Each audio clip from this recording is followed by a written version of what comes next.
Sakit berapa hari? Baru hari ini. Hah? Siapa yang tidak memakai pakaian olahraga lengkap? Coba berdiri sini. Kita sudah sepakat setiap pentas harus memakai baju olahraga lengkap kan? Ini. Kamu kenapa tidak memakai baju olahraga lengkap? Hah? Ketinggalan celananya. Baju dipakai, nggak tinggal. Celana nggak dibawa. Ya. Kamu tadi bangunnya jam berapa? Jam 6, berarti artinya terburu-buru kan? Harusnya di malam hari itu pakaian prinsesnya sudah dimasukkan ke dalam plastik ataupun ke dalam tas, jadi nggak tinggal ya. Jadi,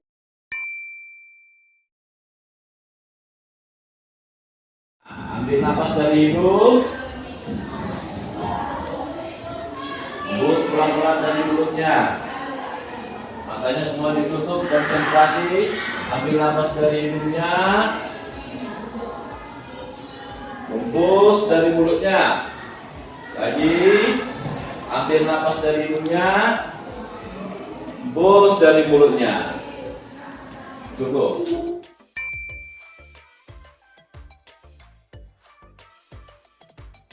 Siapa yang mau kasih pendapatnya? Tadi ada bilang lebih tenang, lebih segar. Ada mungkin yang jadi ngantuk. Apa? Jadi ngantuk. Berarti nggak pas apanya? Apa namanya? Gerakan yang kamu buat. Ayo Steven. Apa Steven? Kamu apa? Yang kamu rasakan? Lebih segar. Ada lagi? Apa? Ya. Apa? Lebih enakan. Bukan karena makan enak di rumah tadi pagi. Bukan ya. Ada lagi? Ada? Nah, jadi Bapak harapkan setiap kalian sebelum memulai pembelajaran di kelas maupun di ruang kelas, ketua kelas ataupun sekretaris secara bergiliran nanti disusun. Siapa petugasnya, lakukanlah setiap hari. Bapak yakin kalian lebih fresh, lebih segar, lebih fokus menerima pembelajaran yang disampaikan oleh Bapak Ibu Guru. Setuju? Setuju. Ya, ketua kelas, sekretaris nanti tolong dijadwalkan. Oke? Sebelum kita ke lapangan, ya, kita berdoanya di dalam kelas aja. Ya, sebelum kita ke lapangan di dalam kelas. Supaya nanti pembelajaran yang kita terima itu bermanfaat bagi kita dan untuk kebugaran dan kesehatan kita. Doa mulai.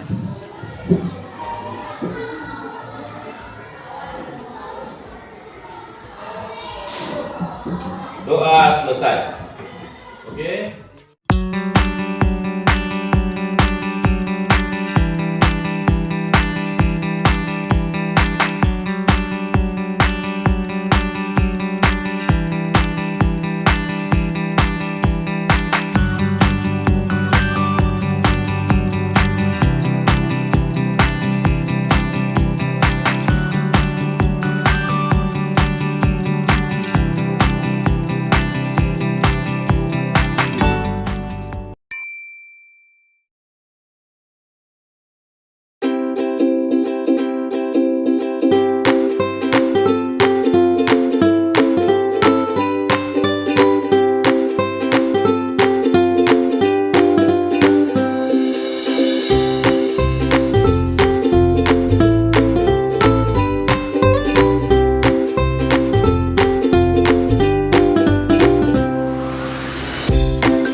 kita mau belajar latihan kebugaran jasmani.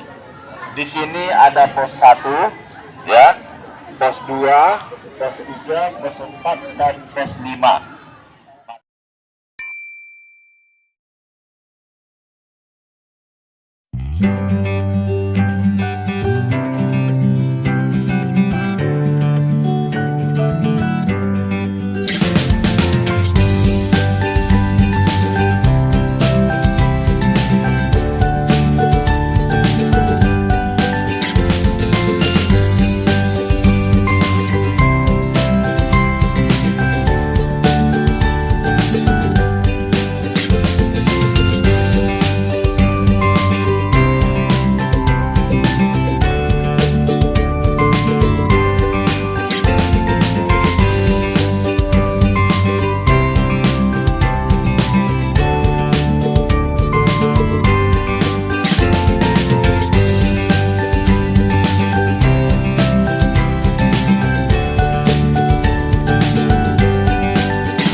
Hanya 5 menit setiap pos. Ketika sudah 5 menit, perhatikan dengarkan Bapak. Ya, setelah 5 menit nanti Bapak kasih Bapak stop, maka ayo. Nah, ini kalau cerewet tadi. Pos yang Bapak belum sampaikan tadi, ini kan pos 5, 4, 3, 2, 1. Nanti ketika setelah 5 menit Bapak kasih Bapak stop, maka pos 5 pindah ke pos 4, pos 4 ke pos 3, pos 3 ke 2, 2 ke 1, 1 ke 5. Begitu seterusnya, kita cukup melakukan 2 kali repetisi. Bisa? Bisa? Oke. Nanti tolong diperhatikan teman-temannya yang belum bisa melakukan gerakan dengan baik dan benar. Ya, tahan?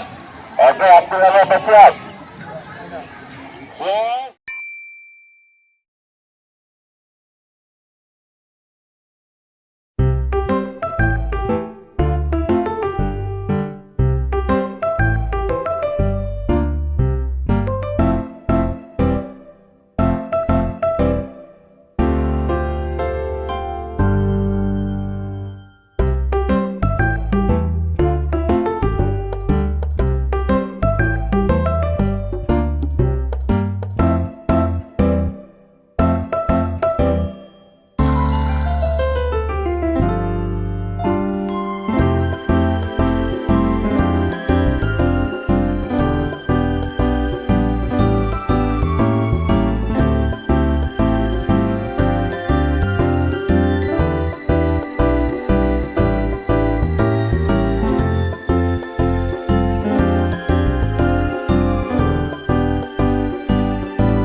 Oke, Bapak mau tanya dengan jujur, tolong dijawab. Halo, rapat kemarin, rapat.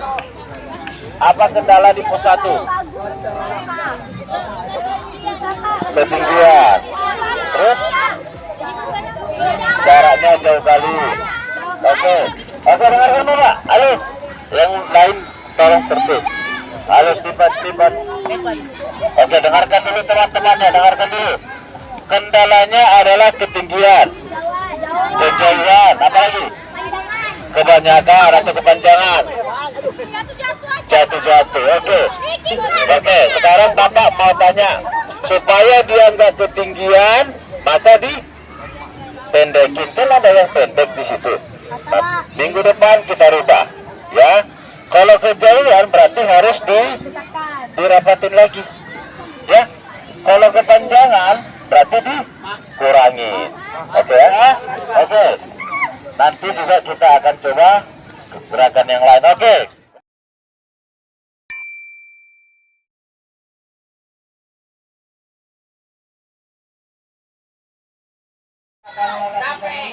Badannya terasa segar, berkeringat, juga capek. Ya. Nanti sehabis ini, tapi masih ada waktu istirahat, ya. Nanti baru bersih-bersih badannya, bawa adiknya, tidur. Istirahat, ya. Jangan minum, silakan istirahat. Oke? Baik, siap, gerak.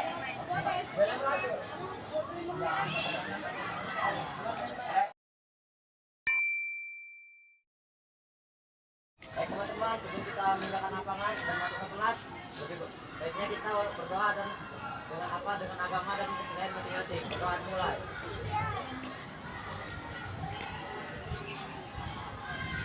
Berdoa selesai.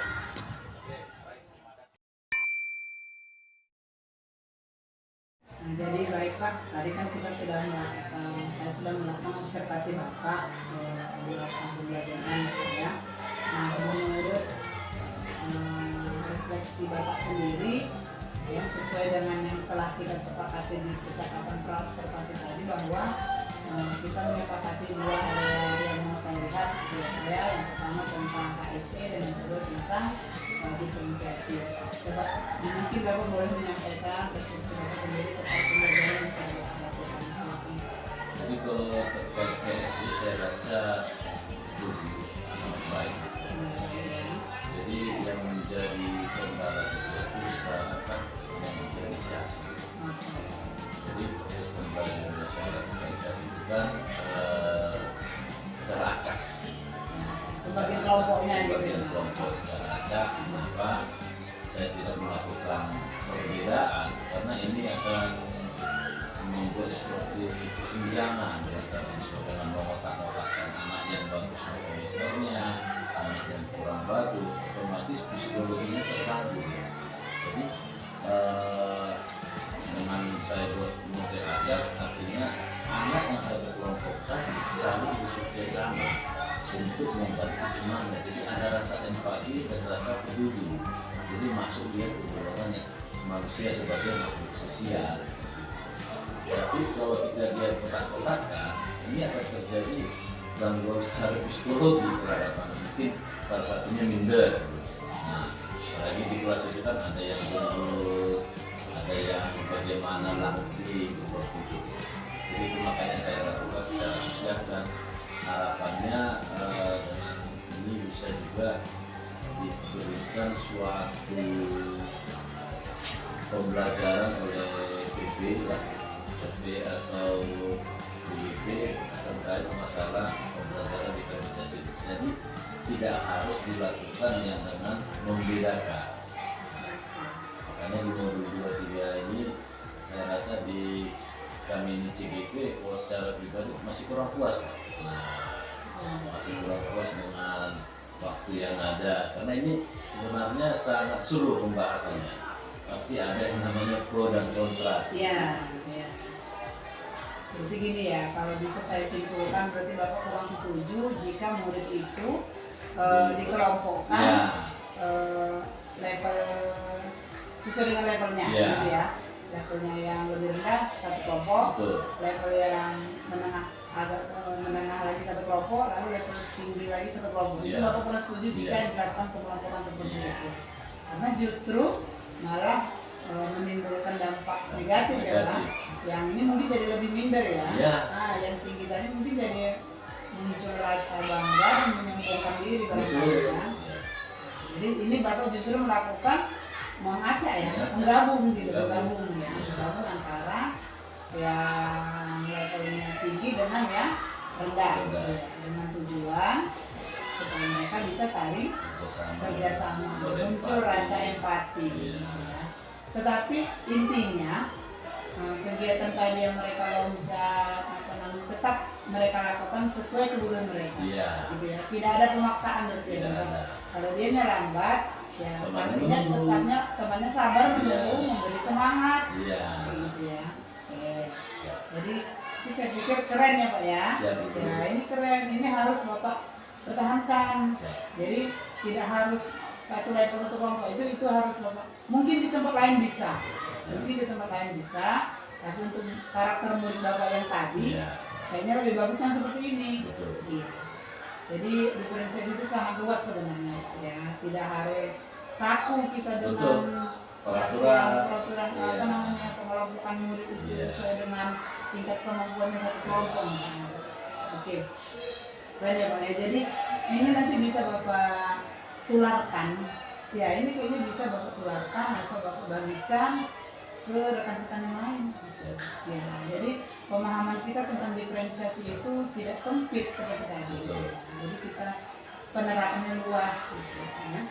Nah, agar ini bisa nanti Bapak bagikan ke orang lain atau pemahaman rekan-rekan kita tentang diferensiasi ini juga terbuka seperti yang Bapak pikirkan, gitu. Apa yang akan Bapak lakukan rencananya?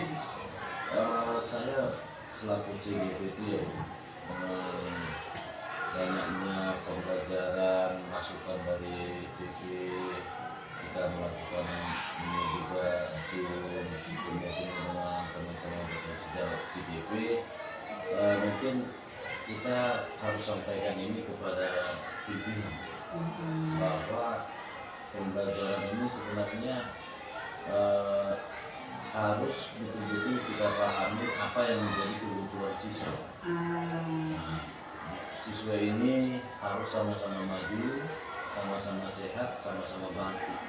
Jadi jangan ada ketertinggalan. Jadi kalau kita terapkan seperti itu dari awal, kita yakin siswa ini kedepannya semuanya akan berhasil.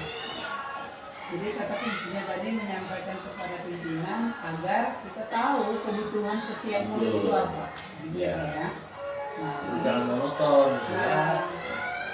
Guru juga harus betul-betul ini ya, bahwa tugas guru itu mulia, bahwa tugas guru itu adalah ibadah. Jadi harus betul dari hati, jangan ada kenal kata letih seperti itu. Bosan lah, beginilah, itu nggak boleh sebenarnya. Berarti nggak panggilan jiwa, karena guru itu adalah panggilan jiwa. Makanya dibilang ya, guru itu dibungku dan ditiru. Jadi intinya ini artinya supaya kita lebih mengenal lagi berarti karakter peserta didik masing-masing. Dengan kita mengenal, kita bisa menyesuaikan cara mengajar kita biar sesuai dengan kebutuhan mereka, kemampuan mereka. Nah, jadi itu Pak, yang tadi Bapak mau menyampaikan kepada intinya itu terkait karakteristik peserta didik, berarti kan itu yang mau saya masukkan ke sini, lembar rencana pengembangan diri, gitu kan? Karena kan udah ketemu dia itu sebenarnya katanya pengembangannya gitu. Jadi kalau memang Bapak menginginkan itu supaya kita ini lebih mengenal lagi karakteristik masing-masing peserta didik, itu kan agak repot sebenarnya karena masing-masing ya masing-masing itu kan. Jadi saya terus di sini dia Pak ya, mengenal karakteristik ya Pak ya.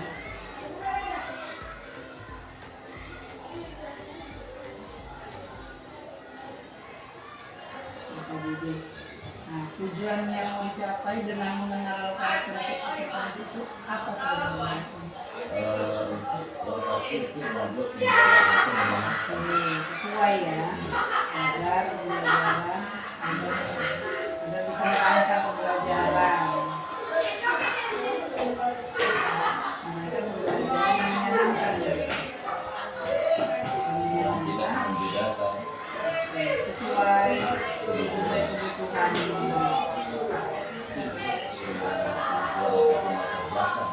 ya,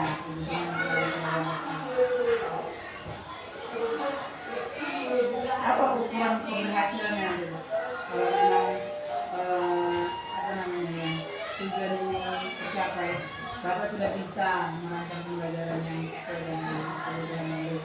Ukuran keberhasilannya itu apa? Jadi kalau menurut saya, ketepatan saya langsung praktek ya, jadi sebuah keberhasilan itu ke depan itu anak-anak itu memiliki rasa empati yang tinggi. Oke, mantap. Jadi anak memiliki empati ya. Sadar dirinya sebagai makhluk sosial. Memiliki empati tinggi. Sadar Dirinya adalah sebagai makhluk sosial. Nah, kira-kira Bapak butuh dukungan apa ini untuk ini bersatu? Yang saya butuhkan sederhana, kesadaran seorang guru. Kalau Kesadaran diri juga lah ya. Kesadaran diri selain itu ya dukungan yang tadi Bapak bilang dari pemberi sekolah, kesadaran diri itu dari ilmu. ya, berarti upgrade ilmu. Ini memang wajib. Tenaga pendidikan. Nah, kalau kayak gini, misalnya ada pula dikasih waktunya Pak. Waktu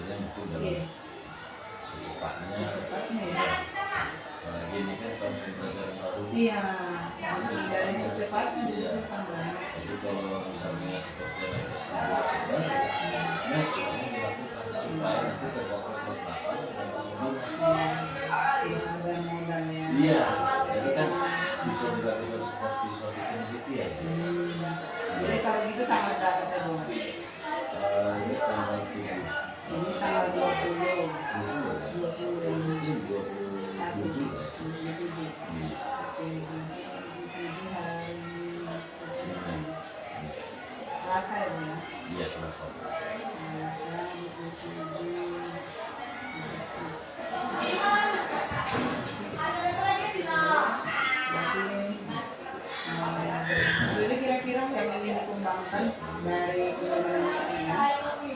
Jadi sebenarnya kita temukan dari pembelajaran yang berapa tadi. Iya. Jadi menunya dari situ. Nah, jadi ada lagi muncul yang ingin dikembangkan biar jangan hanya bapak sendiri yang merasakan dampak dari pembelajaran berdiferensiasi itu. Jadi teman-teman lain juga nanti bisa mengikut, mencontoh dan merasakan dampaknya. Jadi kemungkinan dulu selama itu kan kita cuma ngajar, misalnya nilai. Kalau nilai itu gampang jadi nilai itu ya kan, tapi ada nggak dampaknya sama diri kamu? Ada nggak dia merasakan sesuatu yang beda dengan belajar sama kita? Atau sama pengajiannya, nggak ada yang berarti, nggak ada kesan gitu. Jadi harapan kami kesan sedikit, tapi dia bisa berdampak besar bagi dia. Jadi kalau saya bisa merefleksikannya, ada pepatah bilang, ketika kamu dulu bukan siswa, berarti kamu sudah berhasil menjadi seorang. Ya saya selalu bukan siswa. Tadi nampak ya, mereka langsung tanya gitu, apa kabar Kak? Iya. Misalkan bapak saya yang meninggalkan kayak gini aja tuh Selalu bicara. orang tuh mau gitu. Nampak ekspresinya masih di kereta di parkiran udah datang tuh jalan dulu kemana aja besok ibu pergi lagi. Nah itu besok Orang kamu mengajar hakim. mereka kayaknya kesal kita Iya, betul. sama mereka. Karena di grup selalu saya bapak lagi di sini ya, mohon doa anak-anak. Iya, perlu kan mereka tahu kita itu sedang apa.